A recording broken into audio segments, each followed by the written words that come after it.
오늘 우리가 같이 함께 은혜를 나누실 말씀 데살로니가전서 5장 12절에서 18절 말씀입니다. 데살로니가전서 5장 12절에서 18절 말씀 제가 봉독하도록 하겠습니다. 형제들아, 우리가 너희에게 구하노니 너희 가운데서 수고하고 주 안에서 너희를 다스리며 권하는 자들을 너희가 알고 저의 역사로 말미암아 사랑 안에서 가장 귀히 여기며 너희끼리 화목하라. 또 형제들아, 너희를 권면하노니 규모 없는 자들을 권계하며 마음이 약한 자들을 안위하고 힘이 없는 자들을 붙들어주며 모든 사람을 대하여 오래 참으라. 삼가 누가 누구에게든지 악으로 악을 갚지 말게 하고 오직 피차 대하든지 모든 사람을 대하든지 항상 선을 쫓으라. 항상 기뻐하라. 쉬지 말고 기도하라. 범사에 감사하라. 이는 그리스도 예수 안에서 너희를 향하신 하나님의 뜻이니라. 아멘. 한 주들 잘 지내셨는지요? 왜 이렇게 주일 설교 하는 주는 집안에 빨래가 그렇게 쌓이는지 저번에도 그런 말씀을 했는데 이번에 하면 안 되는데 또 화가 났는데 그 화가 나면 안 되죠. 은혜스럽지 못하니까. 그래서 주님한테 기도하고 또 말씀을 준비해 보았습니다. 집에 가서 기쁜 마음으로 빨래를 개겠습니다. 대체로 사람들은 누가 되었든 간에 관계를 소중히 여기고 의미 있는 관계를 원합니다.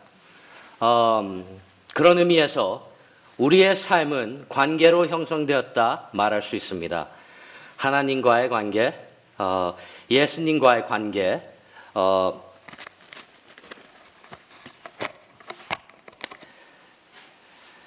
또 교회와의 관계, 사람들과의 관계, 불신자와의 관계, 이웃과의 관계, 관계에 대한 깊은 이해가 없이는 기독교 신앙에 대해 이야기할 수 없습니다.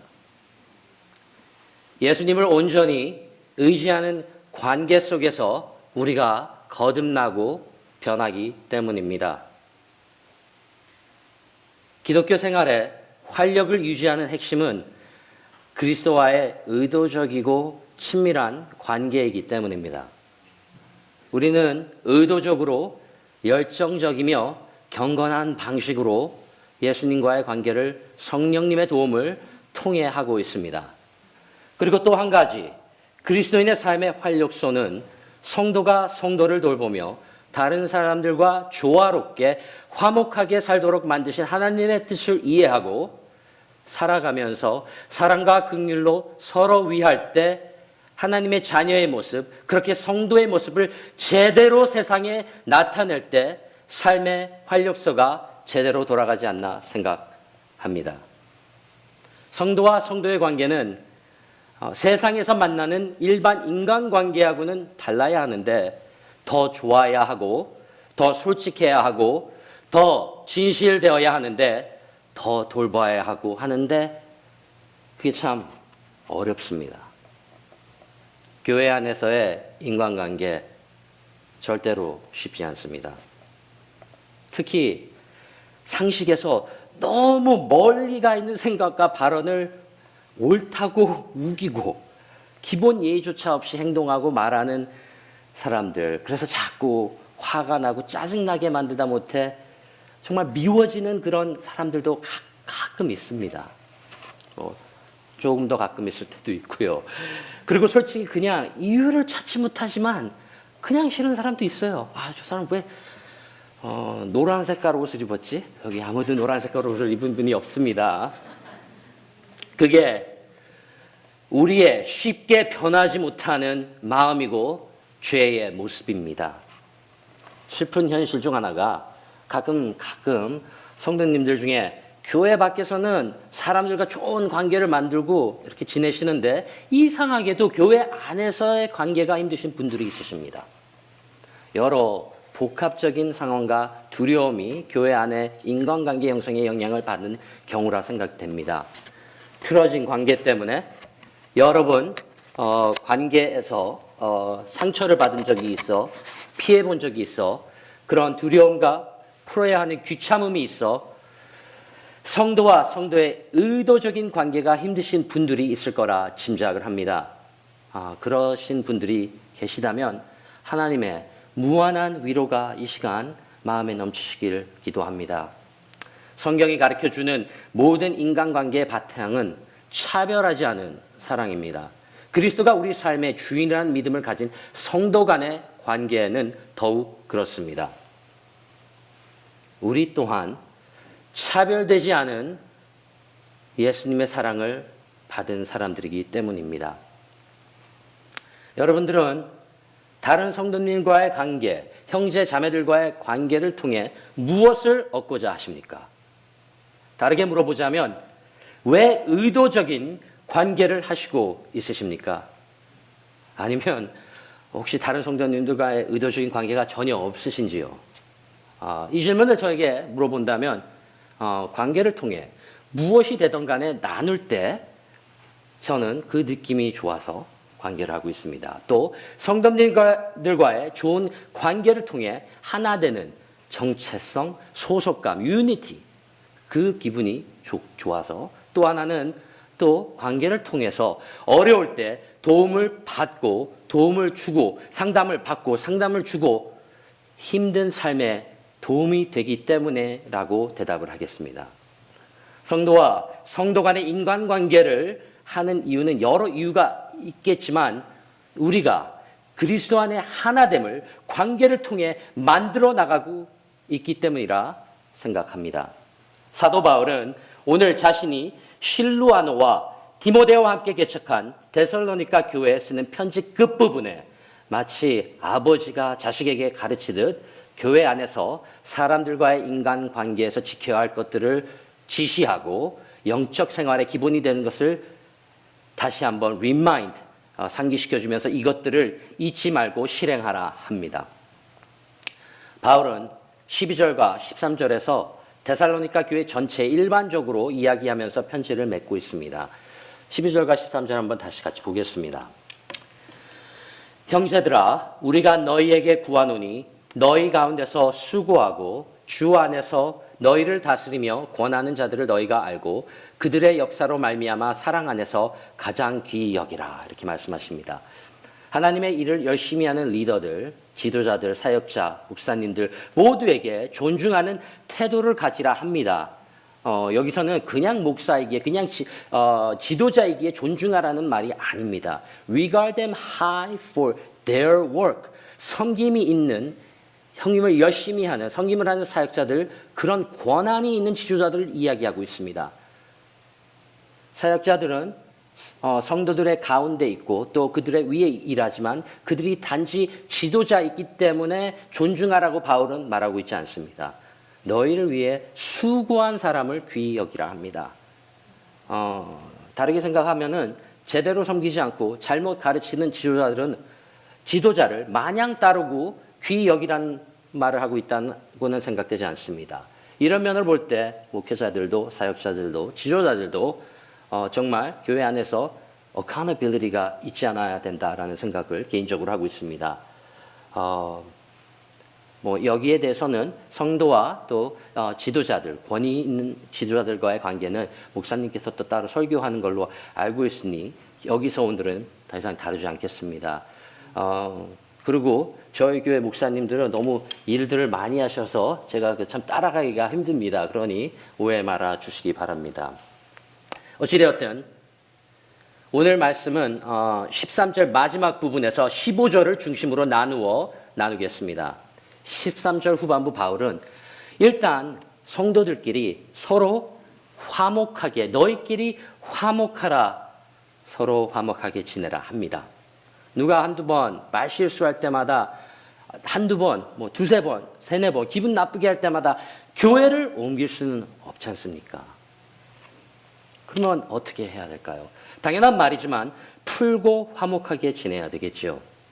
그런데 이게 말이죠, 어른이 되면 될수록, 나이가 들면 들수록 힘들어요. 어릴 때는 그냥 한번 싸우고 툭 치고 미안해 하고 다시 놀고 그렇게 친해지는데 이게 나이가 들면 들수록 힘들어집니다. 안 그런가요? 저만 그런가요? 제가 성격이 좀 소심해서 그런가요? 좀 예전에는 더 쉬웠는데 이제는 혼자서 그냥 꽁 해가지고 있다가 그냥 겨우겨우 그냥 가서 말해보고 그렇습니다. 바울은 각 개인의 생활을 존중하고 화목한 관계를 만들려면 다른 접근이 필요하다는 것을 아시는 분이었습니다. 모든 사람의 성향이 다르고 또 컨텍스트가 다르니까 그래서 성도 간의 관계 속 해야 할 네 가지의 권면함을 지시하면서 한 가지의 관계의 원칙을 편지를 통해 데살로니가 교회 성도님들에게 가르치고 있습니다. 성도란 거룩한 구성원이란 의미로서 교회 안에서 그리고 믿음 안에서 하나된 모든 형제와 자매를 말하고 있습니다. 여러분, 화목이 없는 집안 분위기 얼마나 스트레스입니까? 부부싸움하고 나면 공기가 막 탁해지고 막 답답한 막 조용 이거 좀 말을 걸어서 이거 풀어야 되는데 저는 제가 못 견뎌서 막 와이프한테 말을 겁니다. 이런 분위기는 매우 탁식합니다. 다른 사람들에게도 또 나쁜 영향을 미칩니다. 또 불안감을 가져다 줍니다. 이런저런 이유로 어떻게든 우리 성도님들은 성도끼리는 화목하게 지내야 합니다. 그래야 교회의 공기가 좋지 않겠습니까? 풀어야 할 거를 풀어야 화목을 이룰 수 있습니다. 여러분 혹시가 아니겠죠. 누군가와의 관계에 벽이 있으십니까? 생각만 하면 화가 나는 사람이 있으시겠죠? 있다면 그 사람과 여러분의 그 평화를 회복하기 위해 그 사람에게 다가가 이 reconciliation, 화목을 제안해 보시기 바랍니다. 솔직한 대화가 성도와 성도와의 관계를 변화시키고 또 필요한 부분이라 생각합니다. 14절하고 15절을 통해 바울은 성도 간의 인간관계에 대해 5가지에 대해 충고하고 있습니다. 명령하고 있습니다. 첫째는 게으른 자를 권계하라 합니다. 이 권계하라는 뜻은 타일러 훈계하라는 뜻을 갖고 있습니다. 게으른 자를 타일러서 훈계하라 합니다. 그리고 마음이 약한 자들을 격려하라 합니다. 그리고 세 번째, 힘이 없는 자들을 붙들어 주라 합니다. 그리고 네 번째, 모든 사람에게 오래 참으라 합니다. 그리고 5번째는 15절 말씀에서 있는 건데 서로에게 그리고 모든 사람에게 언제나 선을 따라 잘해줘라 합니다. 성경 말씀이 사실 그렇게 어렵지 않습니다. 이렇게 하나하나씩 그럼 좀 더 풀어보겠습니다. 권면을 하고 있는 거죠. instruction. 지시, 어떻게 하랴, 어떻게 이렇게 해라 가르치고 있습니다. 이 게으른 자를 권계하라 합니다. 이 사실 게으른 자의 원어는 2가지의 뜻을 가지고 있습니다. 그래서 어떤 성경 번역본을 보냐마다 조금씩 다른데, 크게는 규모가 없다, 무질서하다, 흐트리다라는 의미를 가지고 있고, 2번째는 오늘 번역된 게으르다라고도 번역될 수 있습니다. 영어로 보면은 unruly, idle, lazy, idle and disruptive 이렇게 번역본마다 다릅니다. 그래서 본절에서 말하는 이 게으른 자들은 자기들에게 주어진 일을 하지 않고 남의 신세, 특히 다른 성도의 도움에 신세를 지며 사는 게으른 자들을 의미합니다. 그래서 어떤 분위기를 흐트리고 그렇게 우리는 알 수 있습니다.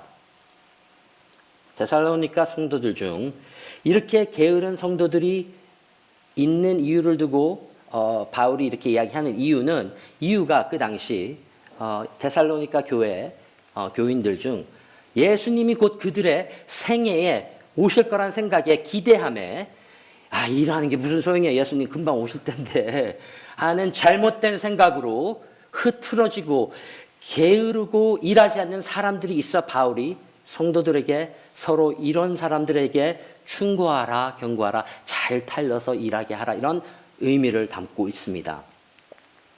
그런 이유에 바울은 5장 1절에서 8절에서 그들이 가지고 있던 데살로니가 교인들이 성도들이 가지고 있던 예수님의 재림에 대한 잘못된 신학을 바로 잡아줍니다. 그래서 1절과 2절을 보면은 형제들아 때와 시기에 관하여는 너희에게 쓸 것이 없음은 주의 날이 밤에 도둑같이 이를 줄을 너희 자신이 자세히 알기 때문이라 하면서 그때가 언제인지 모르니까 오늘이 될지 몰라 내일이 될지 몰라 그러니까 너희에게 맡겨진 소명을 충실하라는 것입니다.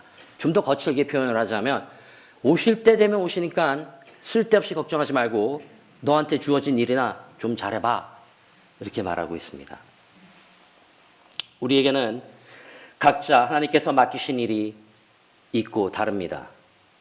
그러나 무슨 일이든 하나님께서 허락하신 일들은 거룩한 일입니다. 그래서 각 삶에 허락하신 일을 통해 하나님의 찬란한 영광을 위해 살아가야 할 소명이 우리에게는 첫째로 있습니다. 그 당시 데살로니가 성도들은 이렇게 잘못된 기대감으로 일을 하지 않고 게으르게 제너럴한 성도님들을 그 성도님들의 자비로 살며 피해를 끼치는 사람들이 있어 이렇게 권면을 하는 것입니다. 그러면 그때 당시에는 그렇다 치고 그럼 지금 현재 이 당시에도 우리 모두가 거의 다 일을 하고 있습니다. 여기서 뭐 이렇게 예수님이 내일 오니까 나 일 안 해. 그렇게 생각하시는 분은 없으실 거라고 생각합니다. 그러면 이 말씀을 우리는 어떻게 적용을 할 수 있을까요? 게으르고 무질서한 삶을 사는 성도에게 관계 타일르고 가서 말해주라 합니다.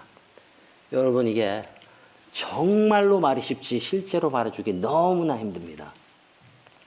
일단 게으르고 무질서한 사람들은 대부분 다른 사람의 말을 또 쉽게 듣지 않아요. 나름대로 삶의 방식이 있기 때문에 그냥 제 입이 아파요. 그리고 암만 A서부터 Z까지 다 설명을 해줘도 그냥 그러는 듯이에요. 그래서 입이 너무 아프고 그럼에도 바울은 가서 충고하라. 타일러 봐라. 게으르고 흐트러진 삶을 타일러 보라 합니다. 또 한 이유는 아마 그런 이유인 것 같아요. 혹시 그런 생각을 할 수도 있어요. 이런 말을 하면은 너나 잘해. 아니면 또 대놓고도 할 수도 있습니다. 전도사님이나 잘하세요. 네. 그런 말 들으면 기분 나쁘잖아요. 그래 나 잘하고 있는데 그래 나 못하는 것도 있어. 그러나 우리가 이런 타이르는 훈계를 서로에게 해야 하는 이유는 성도의 삶이 바로 되기 위함이고 또한 그런 규모 없는 생활을 보면서 다른 성도들이 시험에 들지 않게 함이며 이런 흐트러진 태도의 삶은 믿지 않는 자에게 좋지 않은 영향을 끼치기 때문입니다. 성도와 성도의 인간관계는 이렇게 잘못된 길을 걸을 때 타일르듯 다시 바른 길로 가게 하는 관계여야 합니다. 그냥 싫은 소리 들을까 봐 부딪히는 게 싫어서 그냥 가는 게 아니라 가서 타일르고 또 타일르고 그렇게 하는 게 성도와 성도 간의 관계입니다. 두 번째, 바울은 성도 중에 마음이 약한 자들을 격려하라 권면합니다. 두려움과 의심이 많은 자들을 말하고 있습니다. 과연 하나님이 나를 돌봐 주실까? 정말 하나님이 내 기도를 들어주실 수 있을까? 바울이 이렇게 격려하라는 이유는 마음이 약한 자들이 많이 있는 곳이 교회이기 때문입니다. 이 당시 데살로니가 성도님들은 특히 믿음을 지키기에 많은 어려움, 많은 persecution, 박해가 있었습니다. 환난 속에 죽는 경우도 있었습니다. 물론 그 속 안에서도 담대한 그 큰 믿음의 소유자가 있어서 견디었지만 많은 성도님들은 두려움도 있었고 또 무서움도 있었습니다. 그렇기에 마음이 약한 성도를 서로 격려하라는 이유입니다. 이 정도 된 믿음, 이 정도 된 강함이 아니라 조금 더 강한 사람이 조금 더 약한 사람에게 격려를 하라 바울은 말하고 있습니다.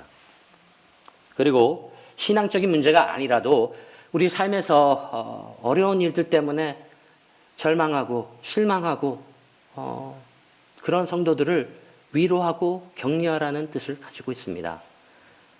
근데 그것이 한 번이 아니라 계속해야 하는 일입니다. 그래서 이게 문법적으로 continuous한 verb를 달고 있기 때문에 한 번 하라는 뜻이 아니라 계속 반복돼서 하라는 그런 verb를 가지고 있습니다. 이것이 성도 간의 의도적인 관계입니다. 서로를 끊임없이 위로하고 품는 관계. 우리는 마음이 약한 세대에 살고 있습니다. 특히 20대, 30대. 이게 세대가 내려가면 내려갈수록 그런 것 같습니다. 뭐 아니신 분들도 있습니다. 20대, 30대 계신 분들 기분 나쁘게 듣지 말아 주십시오. 경쟁이 심한 사회에서 언제라도 낙오될 수 있다는 생각에 여러 마음의 병이 생깁니다. 앵자이티가 생깁니다. 또 우리 이민자들은 때로는 영어가 부족해서 말이 안 통해서 심한 스트레스가 있습니다. 칸 에디슨 전기값이 많이 나왔는데 전화하려니 이거 스트레스가 막 와요. 그래서 자식을 불러가지고 하려니까 막 엄마 영어도 못해 막 무시하는 말투도 나오고 그럴 때 제가 그랬다는 건 아닙니다. 저희 어머니한테. 그랬을 수도 있죠. 죄송합니다. 어디냐. 믿음이 담대하신 그루트기 교회 성도님들, 마음이 약한 다른 그루트기 교회 성도님들을 위로하시고 격려하시는데 게으르지 마시길 바랍니다. 세 번째로 비슷한 맥락에 바울은 힘없는 자들을 붙들라 합니다. 여러분, 누가 힘없는 자들입니까? 붙들라는 말은 무엇입니까? 1차적으로 육체적으로 연약한 성도를 붙들어주는 것은, 병든 성도를 도우는 것은 당연한 것이며 또 믿음이 약한 자를 붙잡아 주라는 의미를 담고 있습니다. 연약한 형제나 자매를 붙들어 주라는 말이 무엇입니까? 로마서 15장 1절에 이렇게 적혀 있습니다. 믿음이 강한 우리는 마땅히 믿음이 약한 자의 약점을 담당하고 자기를 기쁘게 하지 아니할 것이라. 여러분, 누구나 살아가면서 힘들 때가 있습니다. 환경적 이유로, 잘못된 선택으로, 심적으로, 경제적 어려움으로 여러 가지 힘들 때가 있습니다. 힘든 상황이 나를 심리적으로 약하게 몰아서 매우 힘들 때가 있습니다. 그런 여러 가지 복합적인 이유로 또 믿음까지 약해질 수 있습니다. 그럴 때 성도님들 중에서 좀 더 정신적으로 강하고 풍요롭고 심적으로 경제적으로 여유롭고 풍요로운 성도가 마음이 약해지고 힘이 없어진 성도에게 용기와 힘을 가진 것을, 그 풍요로움과 가진 것을 나누어 주라는 명령을 바울은 성도들에게 합니다. 성도들은 서로 도움을 주어야 합니다.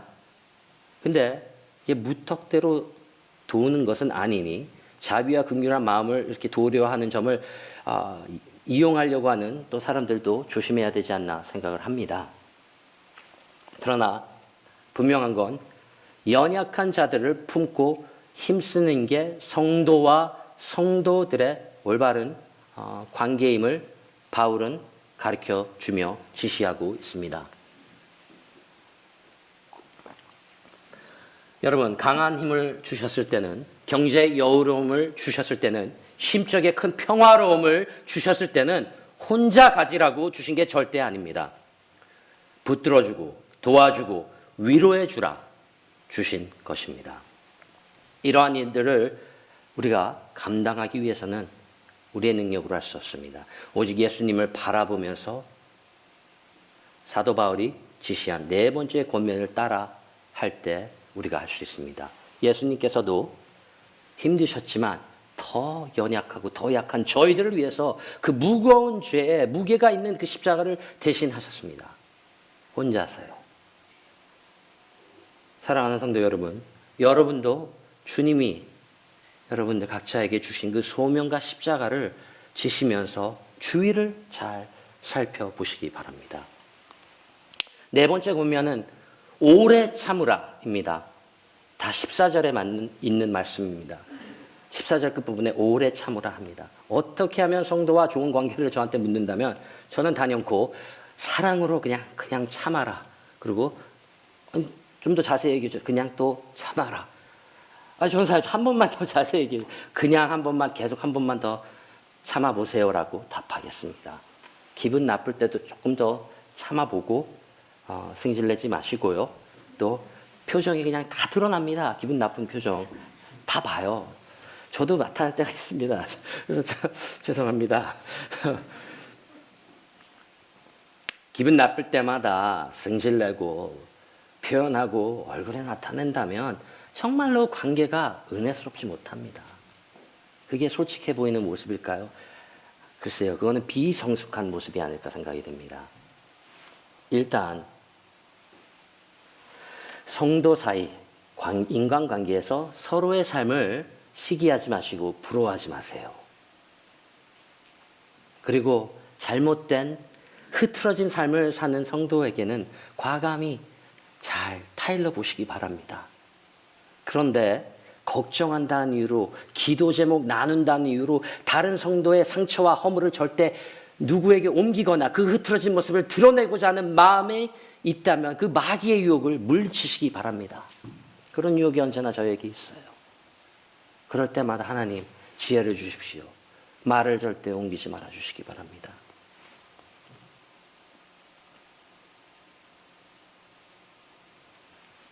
성도와 성도의 관계는 진심으로 의도적으로 격려하고 위로하고 약한 자를 도울 때 무엇보다 오래 참음으로 기다려야 됩니다. 관계에는 여러분 시간이 필요합니다. 용서하고 위에 기도하면서 서로 회개할 때까지 계속 참고 견디는 게 성도와 성도 간의 인간관계입니다. 한 번 참는 것도 아니고 한 번 격려하는 것도 아니고 지속적으로 계속적으로. That is a life of Christianity. 그리스도인의 삶입니다.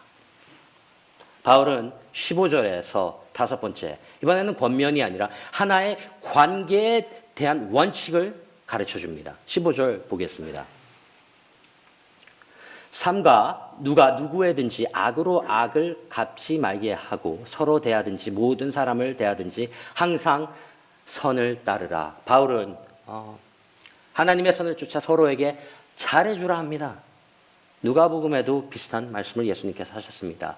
누가복음 6장에 27절에서부터 34절 말씀을 제가 보겠습니다. 누가복음에 보면 예수님께서 그러나 너희 듣는 자에게 내가 이르노니 너희 원수를 사랑하며 너희를 미워하는 자를 선대하며 너희를 저주하는 자를 위하여 축복하며 너희를 모욕하는 자를 위하여 기도하라. 너의 이 뺨을 치는 자에게 저 뺨도 돌려대며 내 겉옷을 빼앗는 자에게 속옷도 거절하지 말라.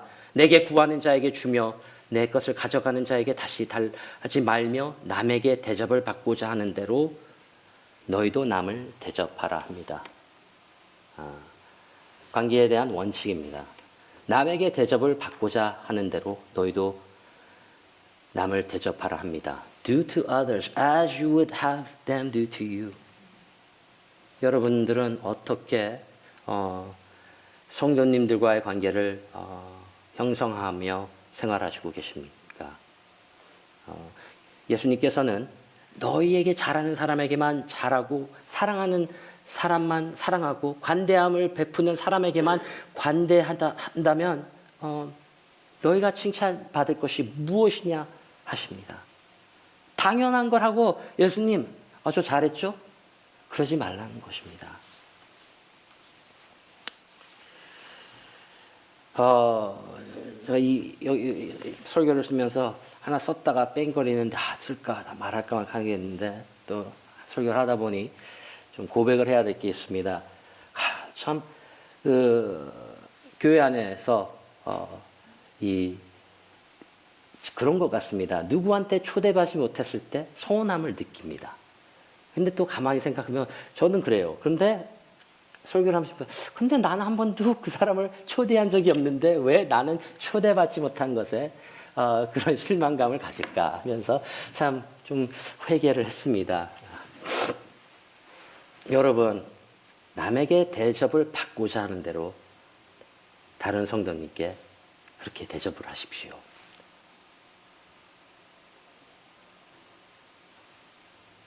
예수님께서는 그렇기 때문에 우리에게 이렇게 계속 권면을 하시는 겁니다. 오늘 데살로니가 전서에서 바울은 강한 자가 힘이 없는 성도들을 붙들고 마음이 약한 성도를 격려하고 위로하라 합니다. 성도는 우리의 형제 자매들입니다. 우리가 돌보지 않는다면은 아버지 되시는 하나님의 마음이 어떠실 거라는 생각을 해보셔야 합니다. 아무리 큰 잘못이라도 아무리 큰 오해라도 그 오해가 있다 한듯 화해하지 못할 것이 무엇이 있겠습니까? 예수님께서는 우리의 잘못의 크기를 따지시면서 십자가로 가시지 않았습니다. 우리와 하나님 아버지와의 그 평화, 화목을 위해 십자가를 주신 예수님을 의지하시면서 선하게 선을 쫓는 그런 성도로 거듭나시길 기원합니다. 바울이 편지 끝에 이제 기본적인 영적 생활하는 것을 잊지 말라 합니다. 16절에서 18절 말씀이죠. 주님을 바라보며 십자가의 무게를 상상하며 항상 기뻐하며 쉬지 않고 기도할 수 있는 능력을 체험하며 범사에 감사하는 삶을 그리스도 안에서 이룰 거라는 하나님의 뜻을 찾아가는 그루터기의 교회 성도님들이 모두 되시기를 오늘 예수님의 이름으로 축원합니다. 다 같이 기도하시겠습니다. 아버지 하나님 감사합니다. 오늘 우리가 주님 앞에 나와서 찬양 드릴 수 있게 하심을, 우리가 부족한 점들이 많고 또 시기 질투가 많고 그렇게 부족한 자들입니다. 주님을 생각하면서 주님을 바라보면서 약한 자들을 격려하고 힘없는 자들을 붙들 수 있는 그런 성도들로 거듭나게 인도하여 주시옵소서. 주님 감사합니다. 우리의 삶 속에서 주님이 주신 상황 모든 관계를 항상 기뻐할 수 있게 하여 주시고 모든 관계를 위해 기도할 수 있게 하여 주시고 모든 관계에 감사할 수 있도록 우리의 마음을 인도하여 주시옵소서. 이 모든 말씀 예수님의 이름으로 간절히 기도드렸습니다.